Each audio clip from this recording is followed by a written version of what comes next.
హుస్నాబాద్ బస్టాండ్లో ఈ మధ్యకాలంలో ఏదైతే ప్రయాణిస్తున్న ప్రయాణికుల దగ్గర సెల్ ఫోన్లు కానీ పర్సులు కానీ దొరకడం జరుగుతుంది. అదేవిధంగా హుస్నాబాద్ బస్టాండ్లో భద్రత లేకుండా ఇబ్బందికరంగా మారింది ప్రజలకు.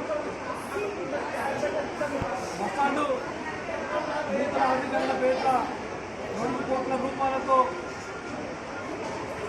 నిర్మాణం చేసేదని చెప్పుకోవడం జరిగింది గౌరవ మంత్రి గారిని. కనీసం సీసీ కెమెరాలు వస్తుంది. రోజుకు వేలాది మంది ఈ బస్టాండ్ నుంచి వివిధ ప్రాంతాలకు ప్రయాణిస్తుంటారు. ఎక్కడ బస్టాండ్ అయినా సీసీ కెమెరాలు హుస్నాబాద్ బస్టాండ్ తప్ప. ఇవాళ సీసీ కెమెరాలు ఉంటే కొంత దొంగతనం తగ్గే పరిస్థితి ఉంటుంది. గౌరవ మంత్రి గారు ఎందుకు ఆలోచన అనుకో ఆల్రెడీ 2 కోట్ల రూపాయలతో ఆధునీకరణ చేసినప్పుడు సీసీ కెమెరాలు పెట్టడం ఆలోచన ఎందుకు చేయాలని అనుకున్నాం. అదేవిధంగా బీఆర్ఎస్ పార్టీ పక్షాన్ని ఆల్రెడీ కోరడం జరిగింది. ఈ బస్టాండ్ సరిపోవడం లేదు, ఇంకా ప్లాట్ఫామ్లో ఉండాలని చెప్తే దాన్నే మార్పిచ్చిన పెద్ద పాత రేట్లకు కూతలు వచ్చినట్టు 2 కోట్ల రూపాయలతో నిర్మాణం చేయడం జరిగింది. జనాభా పెరుగుతుంది. హుస్నాబాద్ ప్రాంతం విపరీతంగా పెరిగిపోయింది. ప్రయాణికులు రోజుకు వేలాది మంది రావడం జరుగుతుంది. వాళ్ళకు భద్రత కల్పించే బాధ్యత తీసుకోవాల్సిన అవసరం ఉన్నది. అదేవిధంగా ప్లాట్ఫామ్ల దగ్గర కూడా చిన్నగా ఏర్పడబడ్డది. అదేవిధంగా సరైన సదుపాయాలు తక్కువ ఉన్నది. కనీసం ఎండాకాలం విపరీతంగా ఉన్నది.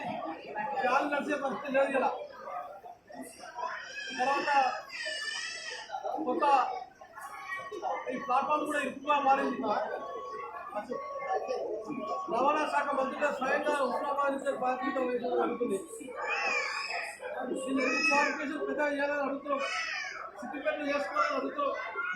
బస్టాండ్ మార్కెట్ కరీంనగర్లో చేసుకోవాలని అడుగుతున్నాం. హన్మకొండలో చేయాలని అడుగుతున్నాం. హుస్నాబాద్నే కేవలం తూతు మంత్రిగా చేసే పరిస్థితి వచ్చింది. అందుకోసం ఇప్పటికే గౌరవ మంత్రి గారు చెప్పడం జరుగుతుంది. ఇక్కడ సీసీ కెమెరాలు ఏర్పాటు చేయాలి, సరైన ప్రయాణికులు భద్రత కల్పించాలని చెప్పుకోవడం జరుగుతుంది. ప్లాట్ఫామ్ల సంఖ్య కూడా పెంచే విధంగా చూసుకోవాలి.